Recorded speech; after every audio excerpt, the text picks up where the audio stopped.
Il est en titane et il pèse 1 tonne. Ça fait un petit peu rêver, dans la mesure où en France, des pièces en titane, on essaye d'être le plus parcimonieux Mhm. possible.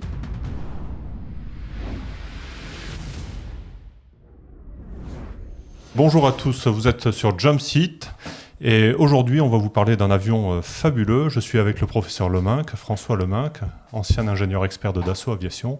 Et on va vous parler du F-14. Alors le F-14, ce n'est pas le Breguet 14, c'est pas un Boeing, c'est un Grumman. C'est un avion passionnant parce qu'il est totalement hors norme, il a marqué son époque et c'est devenu un véritable mythe. On va partir avec une première image et revenir en quelques mots sur la genèse de l'avion. Donc on est à une époque où l'US Navy est dans le doute. Elle ne sait plus trop où elle Ouais, va et elle fait face à une menace existentielle avec les bombardiers soviétiques, porteurs de missiles antinavires, donc il fout la trouille. qui ouais, fichent la Ah, frousse, j'allais dire, mais oui, oui, ça ça revient en fout, même. Ouais. tout à fait, ça fout la trouille. C'était au début des années 60. Et à cette époque-là, ils avaient sur le feu un certain nombre de missiles à très longue portée, RR, qu'ils ont d'abord commencé à expérimenter sur YF-12, qui était le prédécesseur du SR-71, et avec un très gros radar et des missiles quand même qui faisaient dans les 500 kilos.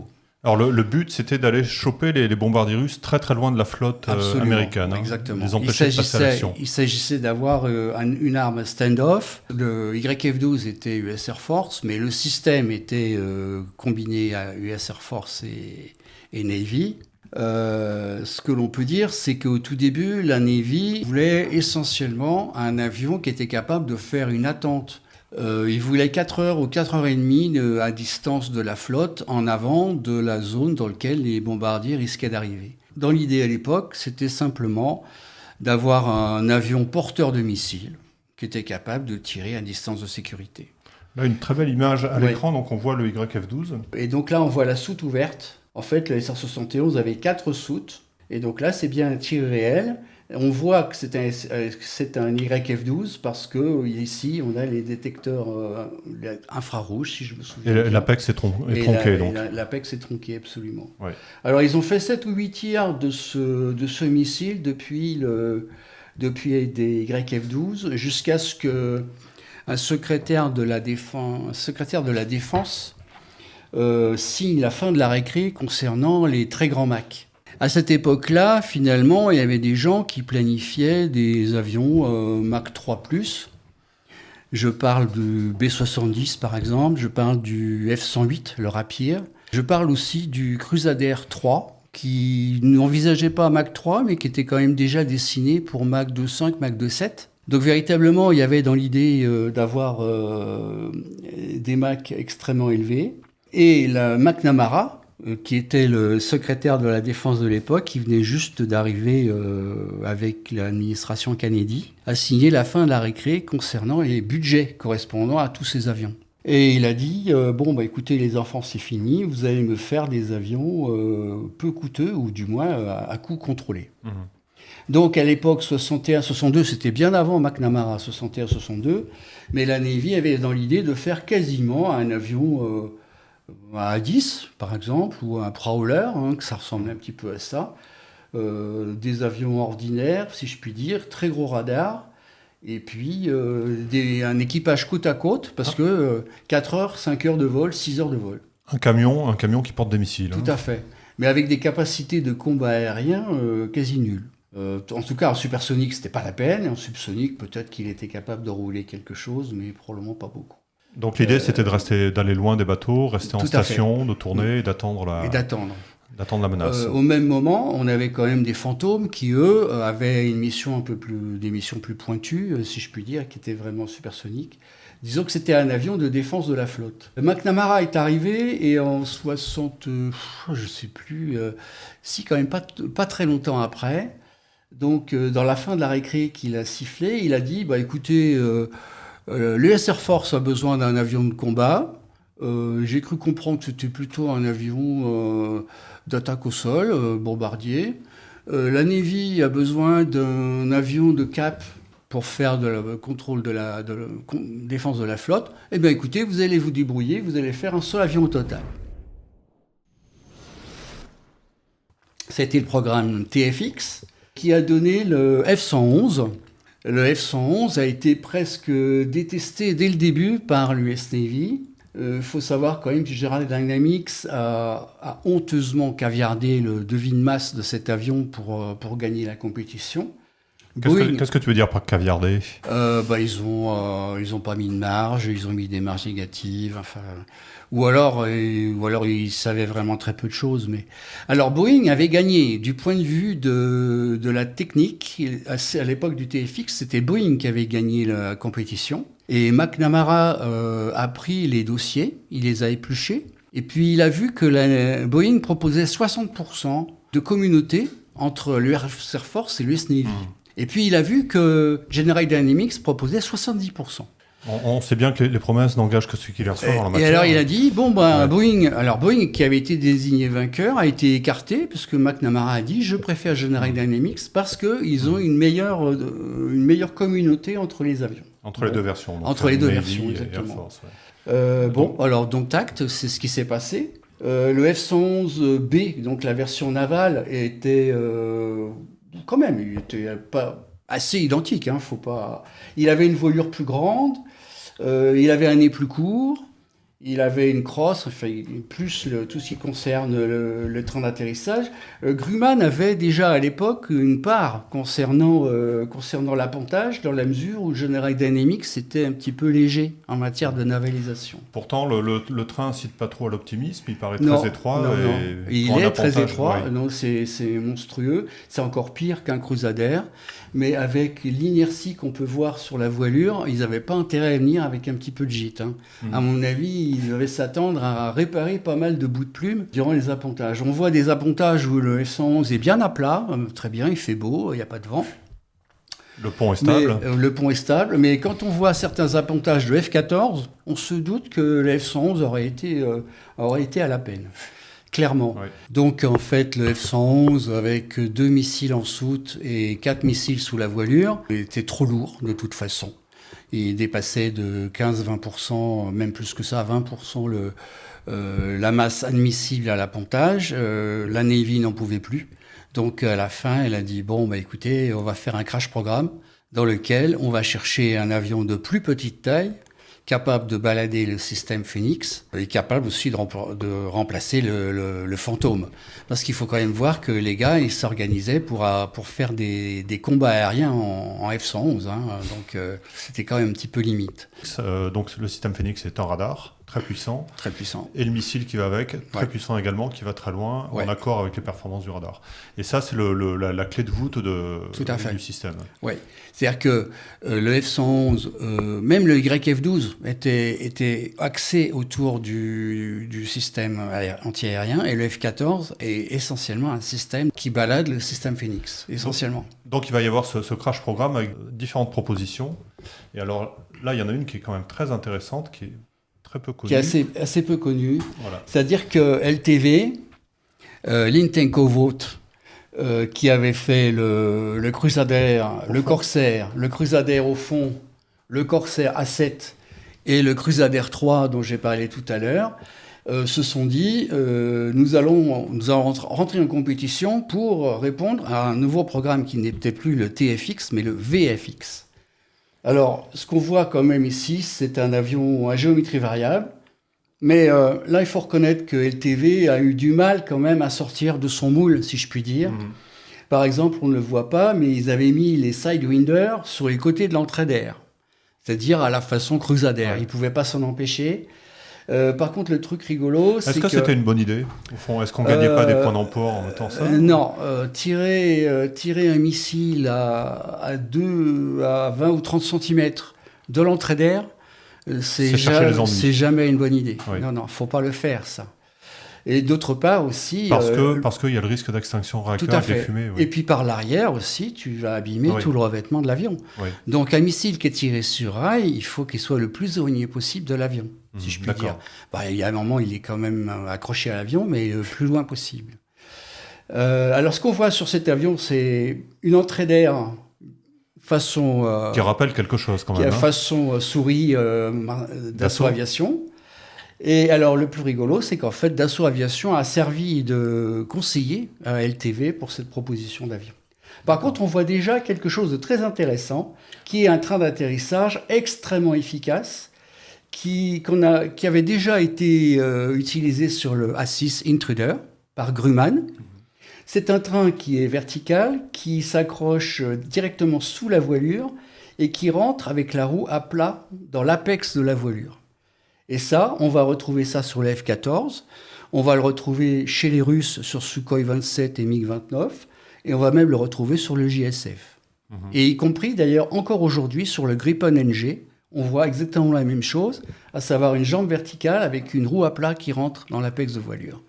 Et là, l'idée, c'est d'optimiser ça pour des chocs verticaux très importants. Oui, alors pour ce qui concerne l'appontage, avoir un fût de train de cette hauteur-là, avec dedans un amortisseur dont on a pratiquement choisi la course pratiquement sans contrainte, c'est le cas idéal. C'est royal. En plus, ça donne un écartement des pneus des trains qui sont très grands, puisque on est à l'extérieur du fuselage.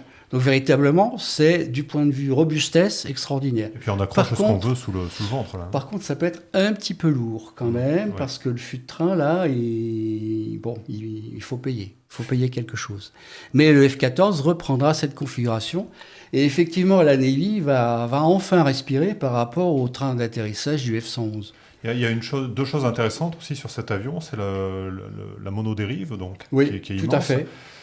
C'est Dassault Aviation qui avait servi de conseiller. Ouais. Alors, et le dièdre de l'empennage aussi. Alors non, le dièdre d'empennage, c'est assez rigolo aussi. Le Crusader 3 avait des quilles verticales. Je dois avoir une photo. Avait des quilles verticales. Et là aussi, LTV n'a pas résisté. LTV n'a pas résisté à l'envie. Là, les quilles, elles sont là, ici. Elle est tellement grande qu'elle est repliée. Ouais. Elle est repliée. Et LTV n'a pas résisté à l'envie d'avoir un empennage à dièdre variable. Alors là où ils se sont quand même pas mal gaufrés chez LTV, c'est qu'ils avaient beaucoup de machins repliables, la dérive, les voilures étaient repliables à la façon habituelle, si je puis dire, vers le haut. Il y avait un empennage à dièdre variable. Bon, ça faisait quand même beaucoup de choses, plus finalement des missiles qui n'étaient pas très bien encastrés dans le fuselage. Quand tu dis ça fait beaucoup de choses, ce sont des mécanismes, mécanismes, de la complexité, donc, oui. Et puis surtout des choses qui n'avaient pas encore volé. L'empennage à dièdre variable, l'empennage, je dis bien, j'en ai pas vu beaucoup, même ni avant ni après. Oui, bien sûr. Comme l'incidence variable aussi. Alors l'incidence variable aussi. Alors l'incidence variable avait un avantage.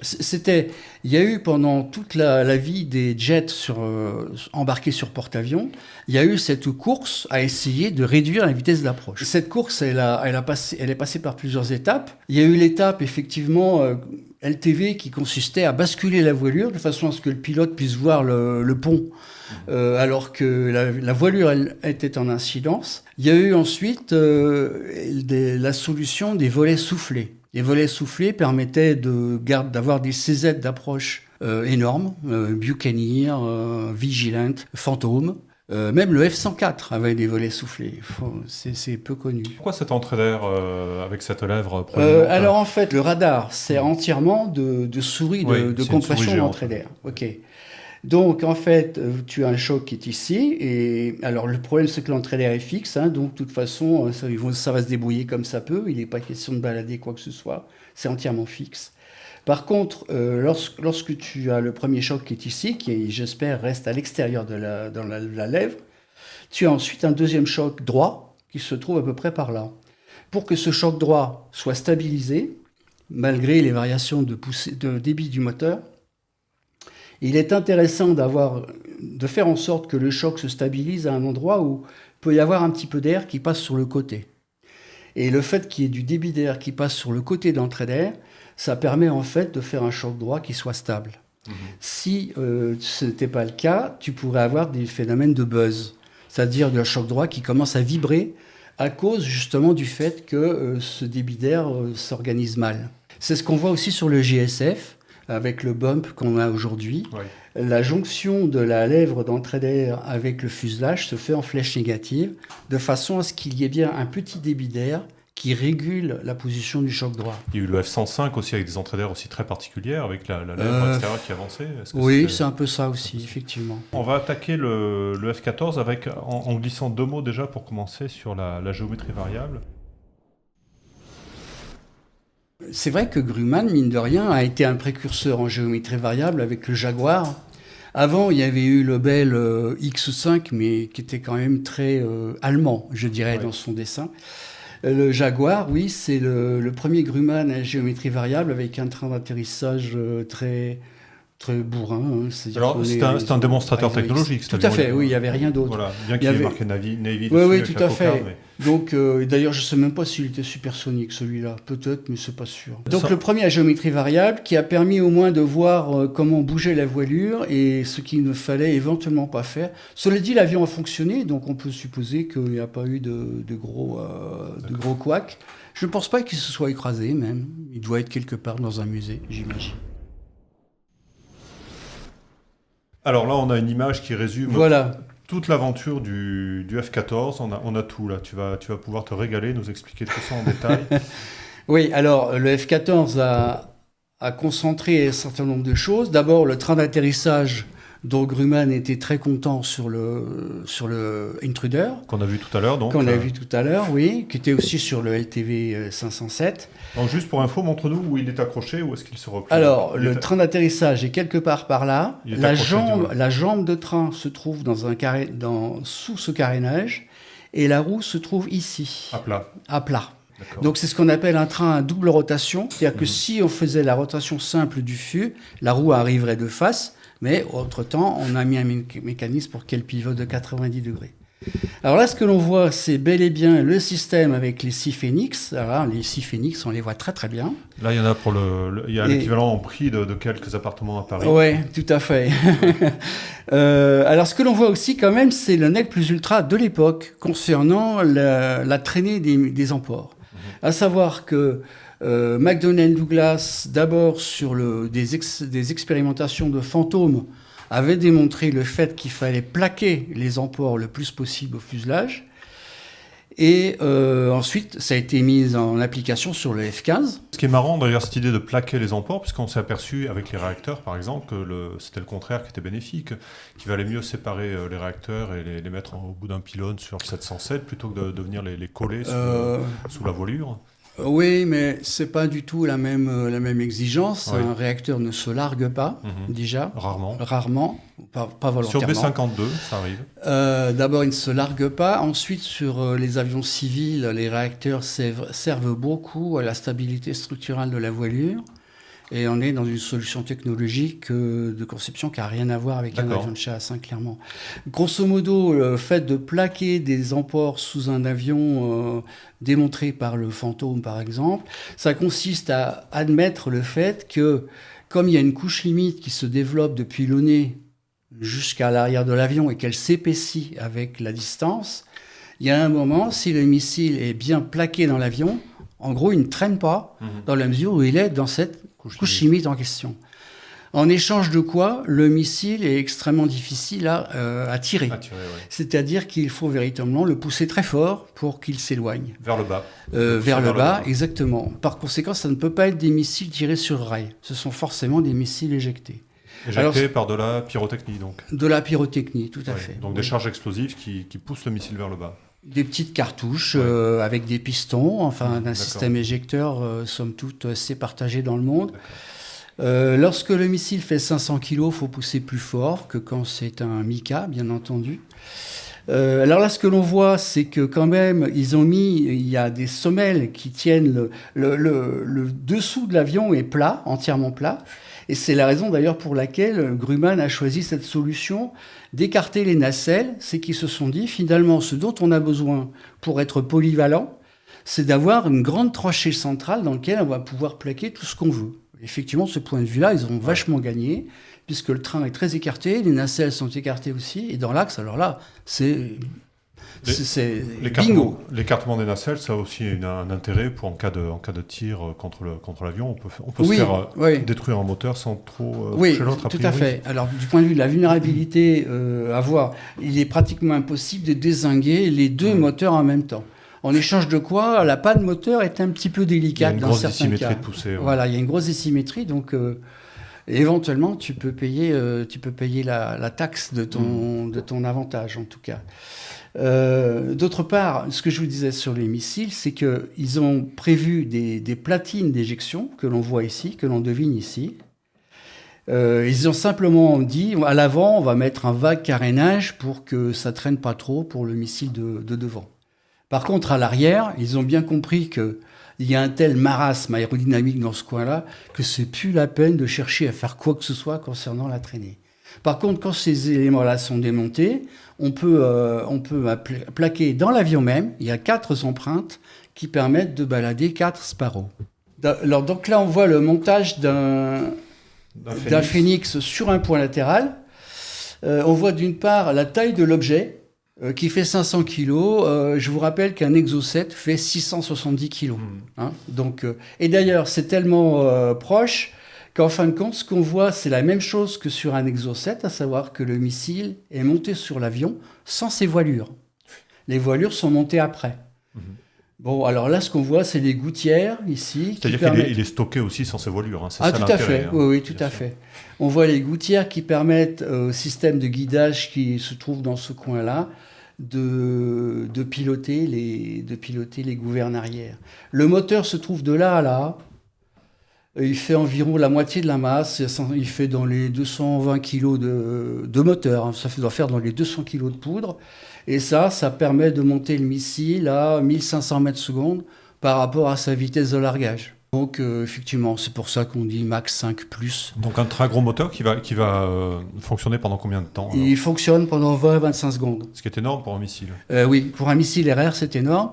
Mais c'est normal dans la mesure où, de toute façon, c'est un missile stand-off qui fait que, comme on a décidé de dézinguer des bombardiers qui sont à 200-300 km, peu importe le temps de combustion du moteur.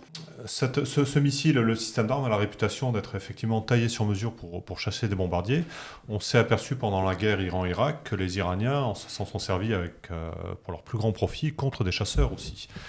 Ils ont tué énormément de chasseurs irakiens à très longue distance. Il n'y a pas de raison. Avec oui, tout à fait. Avec ce missile. Et les Russes le font aujourd'hui en Ukraine avec des missiles à très longue portée contre du chasseur aussi, cible dite plus manœuvrante. Mais quand tu as 60 kg d'explosifs au niveau de la charge militaire, effectivement, passer à côté de ta cible peut suffire. Largement. Ça peut suffire largement, tout à fait. J'ai vu aussi que les Iraniens ont monté des Hawks sous leur F-14. J'ai été assez surpris. C'est sans doute qu'ils avaient tiré tous les Phénix, donc ils n'avaient plus rien. Donc. D'accord. Je reviens sur la durée de combustion du moteur. Donc c'est un moteur à poudre, c'est un moteur fusée. 20-25 secondes, donc ça pousse le missile très très loin, très très vite. Et après, le missile est en mode balistique. Tout à fait. Non, c'est pas balistique. Ce missile, il a une voilure quand même. Faut pas oublier. Donc là, au centre de gravité, il y a une voilure qui n'est pas présente, mais qui est montée pour le tir. Et donc, en fin de compte, il est piloté comme un projectile, mais un projectile stable. Il manœuvre. Il manœuvre, bien sûr. Et donc, si tu lui demandes de la portance, il en a. Si tu veux tirer à 200 km avec ça, il est très probable que la logique du missile prévoit de monter en altitude. Pour ensuite redescendre. Tout à fait. Comme le Mika, c'est ce qu'on appelle le tir en déflexion, qui envoie le missile à 25-30 km d'altitude, suffisamment pour être pilotable. Donc il faut qu'il reste un petit peu d'atmosphère. Voilà, il faut qu'il reste de l'atmosphère pour les gouvernes, mais grosso modo, en ayant choisi une trajectoire légèrement parabolique, tu améliores ta portée. C'est pour ça qu'on fait de très longues gouvernes aussi sur le Mika, par exemple. C'est pour avoir de la portance quand même. Oui, tout à fait. De toute façon, le Mika, il a 4 nageoires qui sont extrêmement porteuses, des gouttières de portance qui sont très efficaces. Donc effectivement, l'importance pour le Mika, c'est d'arriver à commander de l'incidence pour tirer du facteur de charge. Donc les empennages sont de première importance. Alors on voit pas trop le panache, mais le panache est ici. Dès l'instant que l'avion est là et que le missile est là, ça signifie bel et bien que le missile est parti à la verticale avant d'allumer le moteur. Là c'est pareil, si le moteur était allumé sur rail ici, l'entrée d'air n'emmènerait pas large. Par contre, le revers de la médaille, je suppose, quand on éjecte un missile, c'est qu'on ne peut pas le tirer dans des... Enfin, la configuration de tir est assez limitée. Oui, c'est ça. C'est-à-dire que... Il faut quand même être oui, relativement à plat. Voilà. On ne peut pas se permettre de tirer en C'est virage. On voit clairement, ça, c'est plutôt des missiles que tu vas tirer... Voilà, c'est ça, sous facteur de charge. Hein, je dirais pas en vol de croisière, mais quelque chose d'approchant. T'es pas en évolution. Il n'y a aucune raison d'être en évolution lorsque le bombardier, lorsque la cible est à 300 km ou 200. C'est ça qui permet l'éjection. C'est pour ça aussi qu'on conserve des missiles à rail. Lorsque on dit on va peut-être pouvoir le tirer à 8G, il va peut-être falloir le tirer avec des taux de roulis pas possibles, etc. Et que dans ces conditions, on aime bien mettre les missiles en bout de plume, en bout de voilure, le plus éloigné possible de ce qui pourrait cogner, clairement. Ou de ce qui pourrait brûler. Et de ce qui pourrait brûler derrière, ou de ce qui pourrait exploser devant. Donc, de toute façon, éloigné du fuselage. Donc, le LTV avec les missiles Crusader, c'était franchement pas la bonne idée, quoi. Surtout pour de l'autodéfense. Mais ça faisait des jolies maquettes. Ah oui, bien sûr. On a beau parler du Phoenix, il faut quand même se souvenir aussi que le F-14 était porteur d'un canon Gatling. Un Gatling de 20 mm, je crois. Voilà, ouais. à 6 tubes, je pense. La magie, à l'usine à gaz. Et que donc c'était ceinture et bretelle pour l'équipage. Hein. Tu avais le canon, le Sidewinder, les Sparrow et le Phoenix. Là, on voit bien la technologie américaine, un Gatling qui est forcément actionné par un moteur électrique. Et puis donc une bande qui est chargée directement dans le barillet, dans un barillet qui est dans l'avion à demeure. Là où, sur nos avions d'assaut, pour faire court, déjà on est monotube, d'accord, on débite un petit peu moins d'obus, mais surtout la boîte à munitions elle est démontable. Donc on se l'arrange tranquillement dans un hangar et puis on la monte en une seule fois. Alors que là, c'est tout l'artillerie. Il faut arriver avec les bandes de précharger, il faut des moteurs électriques pour charger, etc. Sans compter la ventilation du Gatling qui est, à mon avis, ça doit quand même pas mal. Ça doit quand même pas mal secouer et donner des gaz. On va revenir aussi sur un sujet essentiel quand même autour du F-14, on l'a peu évoqué, c'est la géométrie variable quand même. Alors cette photo est très belle parce que d'abord elle montre la voilure complètement dépliée et puis on voit bien sur l'empennage de la perche l'insigne des forces aériennes stratégiques. Donc c'est un F-14 qui est en train d'être ravitaillé par un Boeing français des forces aériennes stratégiques. Un petit mot peut-être sur le système de ravitaillement de la Navy qui est comparable à celui des avions européens, c'est-à-dire que c'est système perche-panier. Voilà, perche-panier.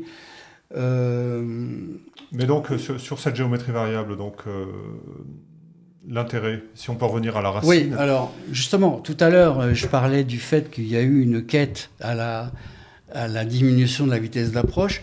Les moteurs des années 60, les moteurs à action des années 60 ne poussaient pas tant que ça quand même. Ils avaient un rapport poussé sur poids qui n'était pas terrible, ce qui obligeait les gens à faire les voilures les plus petites possibles pour aller chercher le Mach 2 ou équivalent. Donc il fallait faire des petites voilures. Moyennant quoi, pour apponter sur porte-avions, il fallait trouver toutes sortes d'astuces. Il fallait faire un gros porte-avions. Il fallait faire un gros porte-avions, ouais. Et il fallait trouver toutes sortes d'astuces dont j'ai parlé, c'est-à-dire la voilure à calage variable, ou bien après les volets soufflés. Et alors les volets soufflés et le calage variable, le problème, c'est que c'est disponible uniquement à basse vitesse. Et sur les volets soufflés, en plus, ça pompait une énergie folle sur les moteurs. C'était pas forcément très confortable. Surtout la pontage. Oui, exactement, en monomoteur. Et la solution qui est venue après, c'était de dire, on va faire une voilure à géométrie variable dans la mesure où c'est réalisable. Donc, ça a été la génération suivante, je dirais, de solutions d'appontage à vitesse faible. Tu me disais tout à l'heure, parce que tu as un œil exercé d'ingénieur expert, que là, il allait beaucoup moins bien marcher. Oui, il a l'air abîmé. Oui, est-ce que tu peux argumenter ton propos parce que... Oui, donc il a probablement été... Oui, il y a eu quelque chose, je ne sais pas quoi. Il s'est passé un truc. Oui, ouais. Par contre, ce qui est très intéressant, c'est que malgré un état contestable, perfectible de l'avion, les deux voilures restent accrochées au caisson central, et le caisson central lui-même a l'air particulièrement intact. J'ai une autre information sur ce sujet, c'est le crash du premier proto, qui au deuxième vol a eu une panne hydraulique complète et qui s'est écrasé, très bien, dans les formes. Et Grumman est arrivé, ils ont regardé les débris. Et ils ont trouvé le caisson central absolument intact. Quelle dimension il fait, ce caisson central ? Alors il fait... On a l'impression qu'à lui seul, il fait la taille d'un 2000. Alors il fait 7 mètres de pivot à pivot, en gros. Hein, il fait 1 mètre de corde ici, et il fait 35-40 cm d'épais. Il est 35 cm d'épaisseur. 35 à 40. Ouais. Il est entièrement en titane. Il a été soudé par des machines Siaki.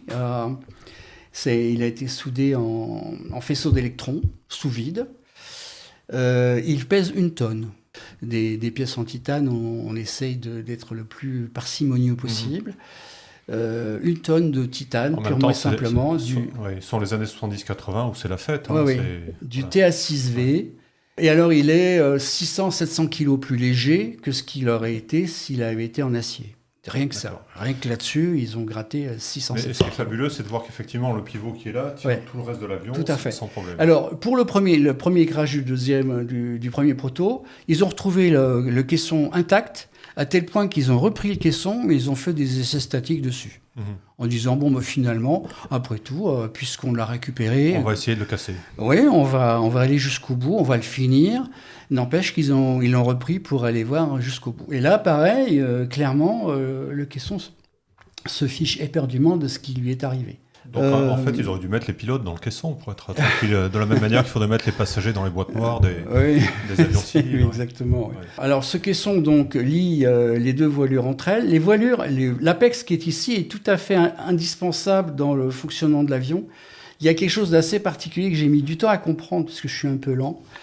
Je me disais, mais comment se fait-il qu'un avion à géométrie variable n'ait pas de problème d'équilibre lorsque la voilure recule ? Alors, la réponse tient à 2 choses. D'abord, quand la voilure recule, le centre de gravité recule, au minimum.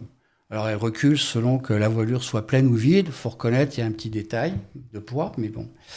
L'autre chose, c'est que lorsque la voilure est à flèche minimum, la voilure fait la quasi-totalité de la portance de l'avion. Donc, a priori, c'est pour ça qu'on voit le centre de gravité et le train d'atterrissage à la verticale de la voilure déplié. Par contre, quand la voilure recule vers l'arrière, elle perd beaucoup d'importance dans la portance de l'avion complet, et l'empennage prend de l'importance à son tour. Et par conséquent, finalement, c'est le fait qu'en se repliant, la pente, ce qu'on appelle la pente de portance de la voilure baisse, qui fait qu'avec l'empennage, et surtout avec l'APEX qui est ici à l'avant, ça permet de récupérer environ une portance qui suit à peu près le recul du centre de gravité. Le très grand canal entre les moteurs, ça participe à la portance aussi Forcément, on peut pas l'éviter. Hein. De toute façon, globalement, quand tu prends les effets généraux d'un avion, un fuselage, il porte. Plus il est plat, plus il va porter, c'est sûr. Par contre, en termes de masse, quand même, il y aurait à redire, si je puis dire. Les nacelles décalées sur les côtés, plus un fuselage extrêmement large, tu finis par avoir beaucoup de surface mouillée. Ce qu'on appelle la surface mouillée, c'est-à-dire la surface exposée à l'écoulement extérieur. C'est ce qui traîne. Donc. Voilà, ça traîne et ça pèse. Ça pèse, ça fait les deux.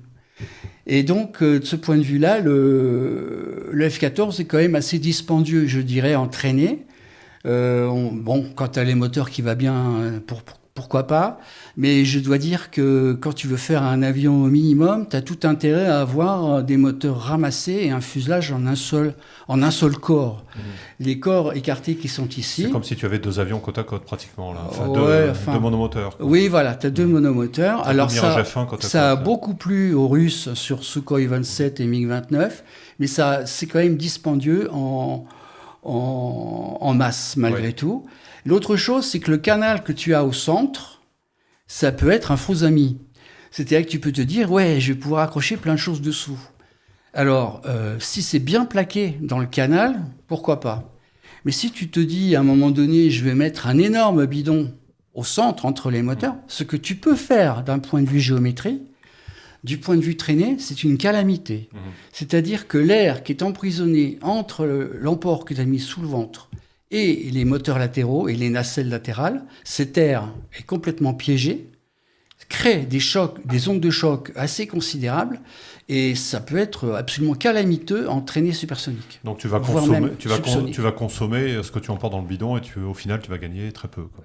Oui, d'ailleurs, c'est C'est un pour peu ça. ça, ouais. Alors, le seul endroit. Alors, sur la F-14, ils ont été vraiment au minimum. Ils n'ont pas choisi d'emport de pylônes pivotant sous la voilure fixe, Oui. sous la voilure mobile. Ce qui fait que l'Apex a beaucoup servi à Remporter les charges. remporter les charges, et que le seul endroit où ils ont réussi à mettre un réservoir lagable, c'est sous les nacelles. Les nacelles sont extrêmement piégeuses. Ah tiens, là on voit d'ailleurs les empreintes des Sparrow dont je parlais tout à l'heure, le Sparrow central. Ouais. Parce que dans la mesure où l'entrée d'air et le moteur sont directement alignés, c'est extrêmement compliqué. Aujourd'hui, que l'on cherche de la discrétion, c'est extrêmement compliqué de mettre des obstacles dans la manche, puisque il y a pas beaucoup de géométrie qui permettent de faire un coude dans cette affaire. Là, clairement, on n'y pensait pas trop. Ah non, on n'y pensait absolument pas à cette époque-là. L'autre chose, c'est que le moteur se trouve dans une nacelle qui... Alors, lorsque tu veux pouvoir faire un avion capable d'accueillir plusieurs types de moteurs, c'est idéal. Parce que, grosso modo, tu redessines les capots qui carénent le moteur et tu peux changer de moteur si tu veux. Ça peut être sympa. Par contre, les relais d'accessoires, c'est-à-dire les boîtes d'engrenage qui entraînent les pompes hydrauliques et les alternateurs, se trouvent dans un espace très réduit, sous la manche à air, devant le moteur. À tel point que sur le F-14, c'est le seul avion que je connaisse où il y a 2 relais d'accessoires l'un derrière l'autre.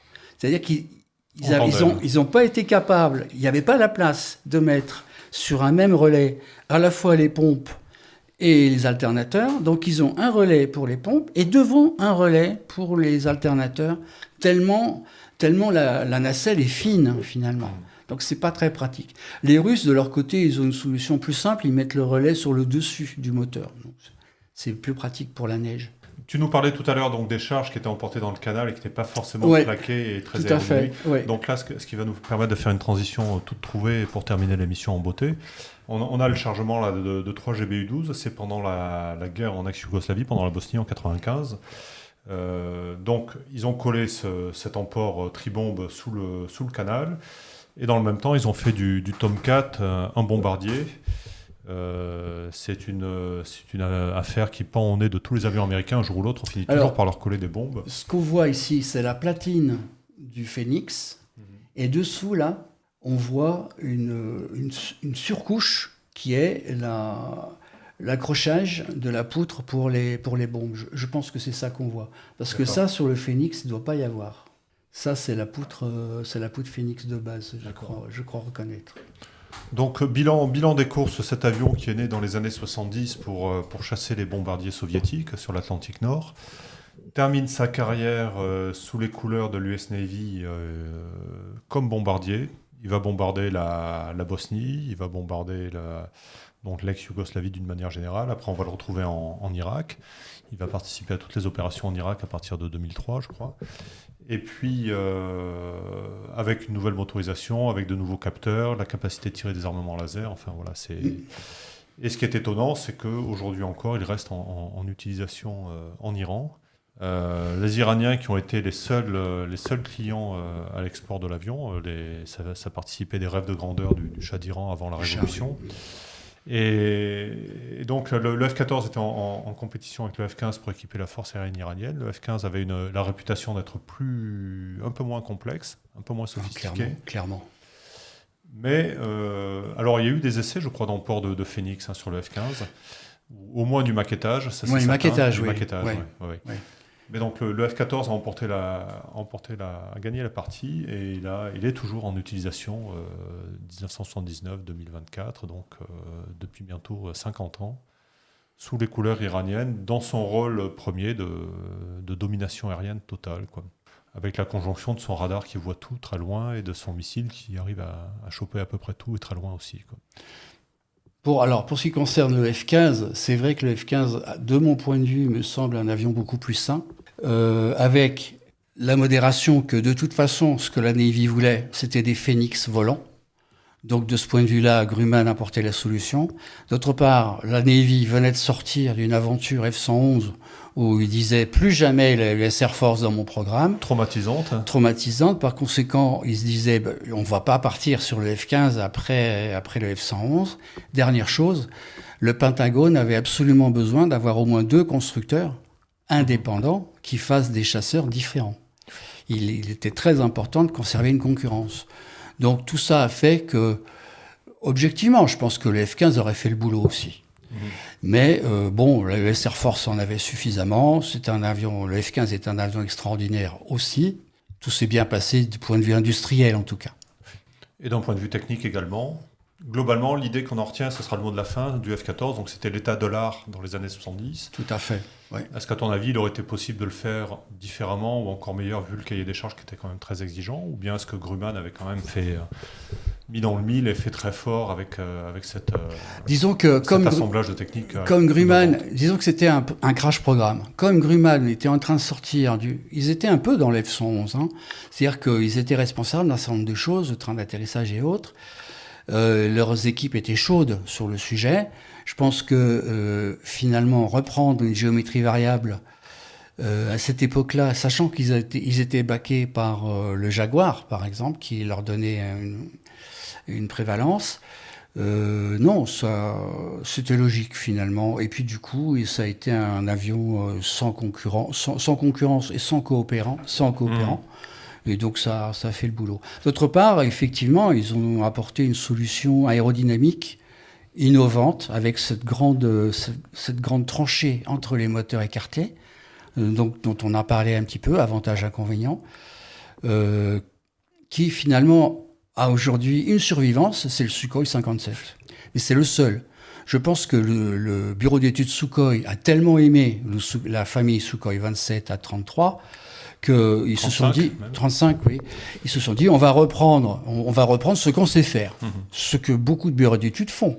Et d'ailleurs, c'est assez rassurant pour le client de voir un bureau d'études qui dit ça, je peux vous le faire avec tel taux de certitude. Partir dans des délires complets, un truc qu'on n'a jamais vu, ni de la Lune, ni de quoi que ce soit, c'est des chèques en blanc. Sauf à faire un avion démonstrateur convaincant, c'est des chèques en blanc. Donc finalement, lorsqu'on veut avoir un avion dans les temps, et c'était le cas sur le F-14, avoir un avion dans les temps et à risque minimum, c'était pas si bête de faire le F-14. Eh ben, très bien, ça sera le mot de la fin. Enfin, pas tout à fait, puisque je vous conseille quand même une lecture, ce très bon numéro hors série du Fanat de l'aviation, écrit par l'ami Frédéric Marsali notamment. Voilà, une très bonne lecture en français, je précise, parce que la littérature en anglais, elle est pléthorique, mais en français, c'est plus rare. Ouais. Et alors, un dernier mot, si cette émission vous a plu, et ça, j'en doute pas un instant, vous pouvez retrouver plein d'autres émissions avec François Leminck, ici. Oula. Merci François, merci à tous, et à une prochaine fois. À une prochaine fois.